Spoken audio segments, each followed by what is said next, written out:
A shift has traditionally been the first layer on the body for centuries. It is there almost as a second skin to stand between the body and the outside, the body and other clothes. It is both protection and comfort. Shifts were traditionally made from linen, then later on from other fibers such as cotton. Today, I am using a lightweight bleached linen. A shift is a really simple garment. Over the centuries, particularly into the 19th and 20th century, they got more and more elaborate, sometimes featuring lace, ruffles, and ribbons. Today I'm making a plain shift, which can work for almost any occasion up until the 19th century, when their cut changed a little. A shift is made of a combination of rectangles, squares, and triangles. First, you will need one long rectangle that measures from your shoulder to your desired length times 2. If your fabric is very wide, like mine was, you can cut 2 rectangles instead and join them at the top, making a shoulder seam. I made mine to be as wide as from about the elbow to the other elbow, when my arms are held out. I found I've made my shifts too wide in the past. To cut your fabric perfectly on grain, mark it and cut a small sliver.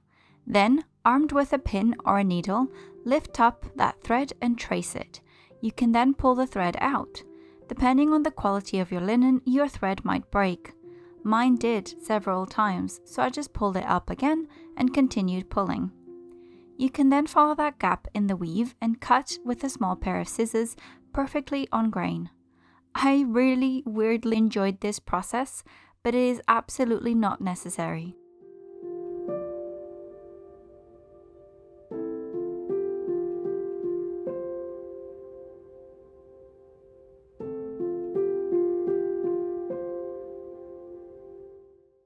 You will need 2 rectangles for the sleeves, equal to the widest point at the top of your arm and as long as you want. Mine went just past my elbow. You will need underarm gussets, which was just squares of fabric that get inserted in the underarm to allow more movement to the sleeve. Mine were 10 cm by 10 cm.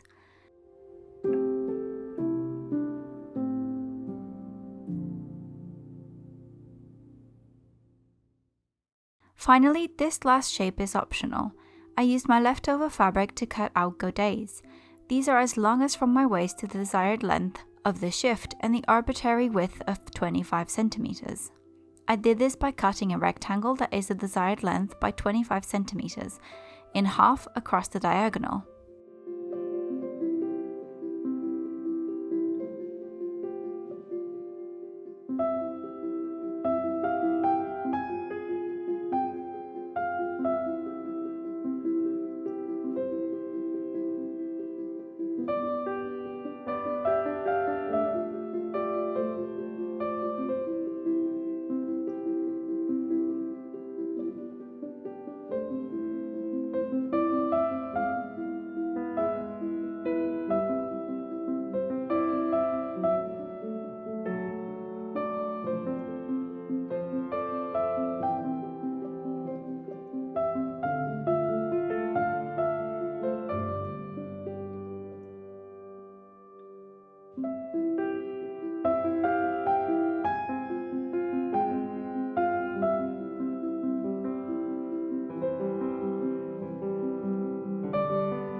The next step is to join the godets to the main rectangle of the shift. Pin right sides facing each other.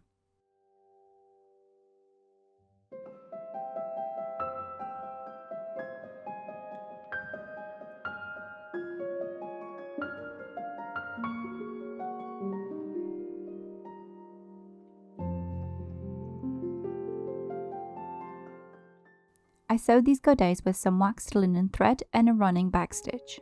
This is where you do a running stitch and then every few stitches do a back stitch.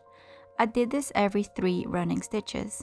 This is much faster than doing a back stitch and the godets aren't under much tension, so I thought this would be fine.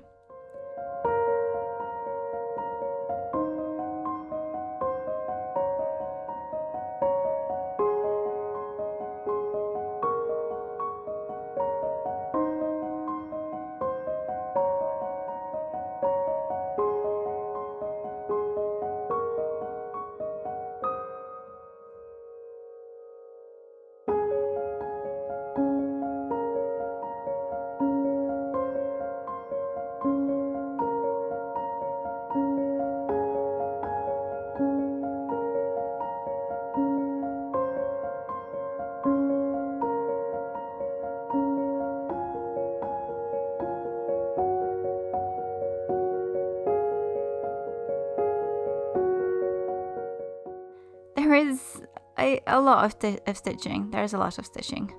Get comfortable, find new places to sew.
Finishing the seams will prolong the life of your shift.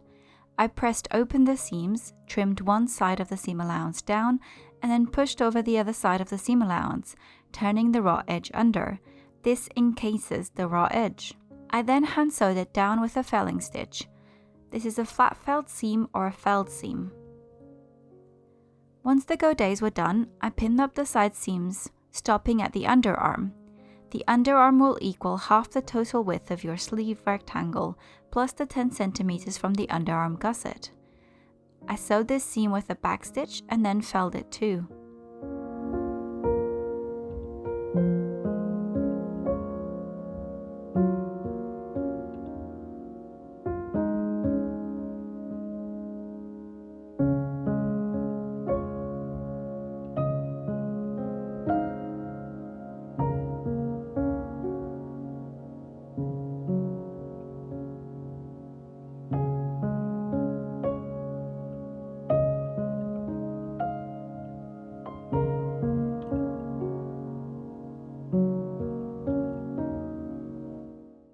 For the sleeves, I first attached the gusset to one edge of the sleeve with a back stitch.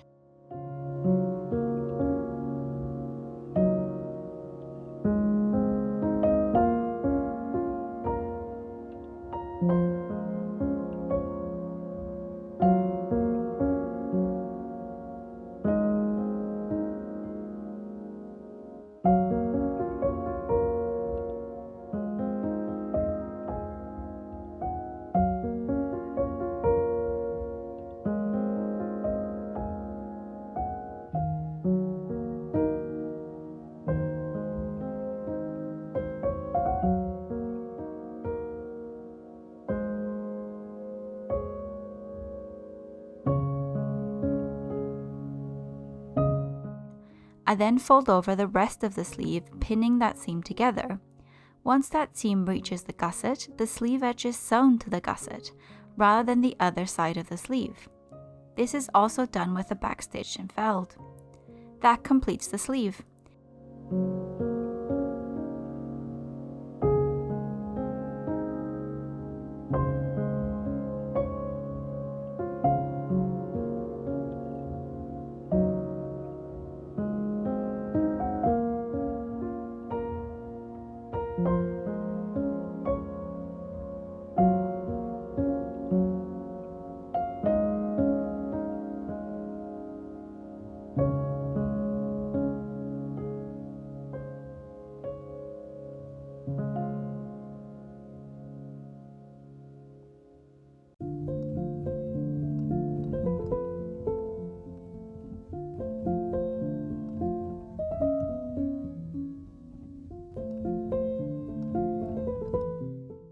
To attach it to the shift, I simply pin it into place, right sides facing each other.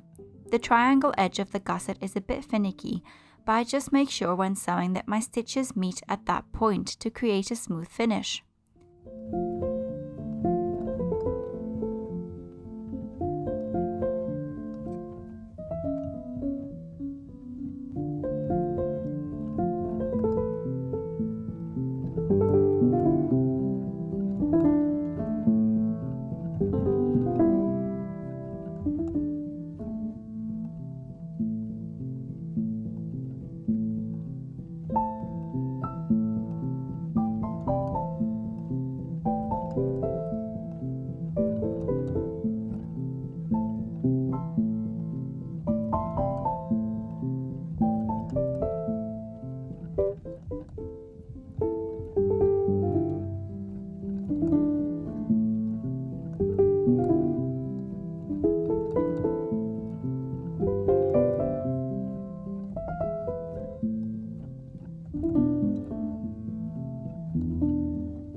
And more felling.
The shift is very shapeless at this point.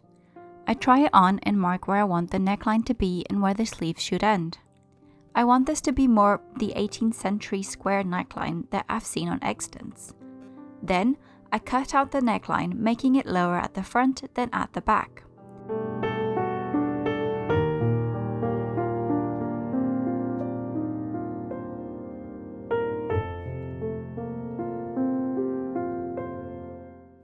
At this point, I only had the shoulder seams basted, so I go ahead and sew those.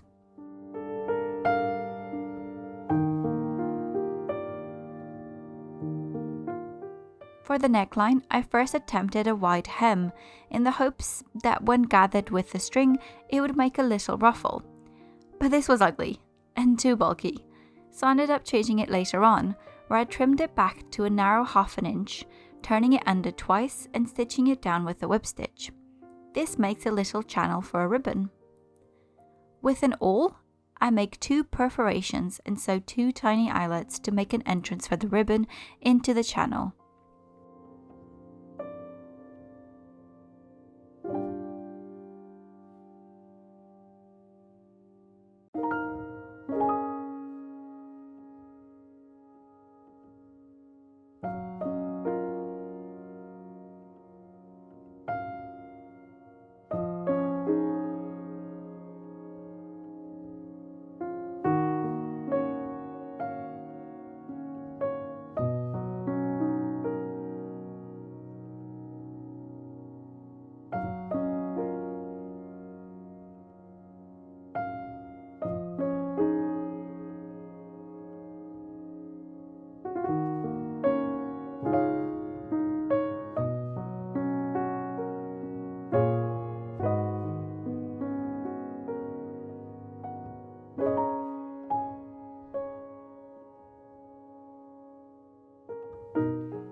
I actually ended up trimming back my sleeves some more.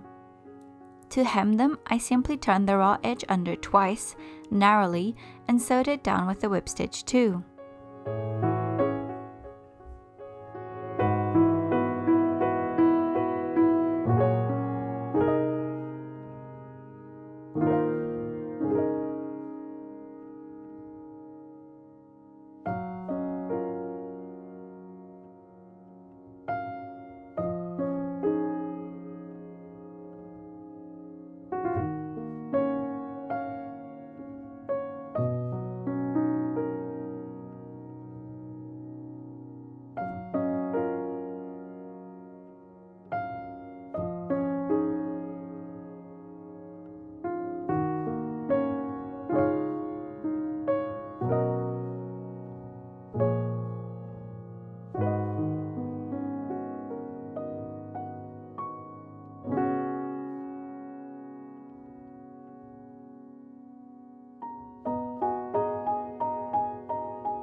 For the hem, I turned up the raw edge by 1 inch and then again by another inch and ironed it into place.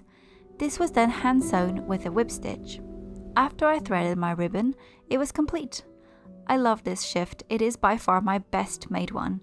It is super comfortable, lightweight, and the neckline is just the right fullness for that aesthetic, gathered look without too much bulk. My 18th century stays are not finished yet, so I tried it on with my Regency stays and it worked great all the same. If you've got 1 second, please consider supporting me on Patreon. There is a link up here in the cards and the description box. There is exclusive videos, polls, links to fabrics, and all that kind of cool stuff. Thank you for watching.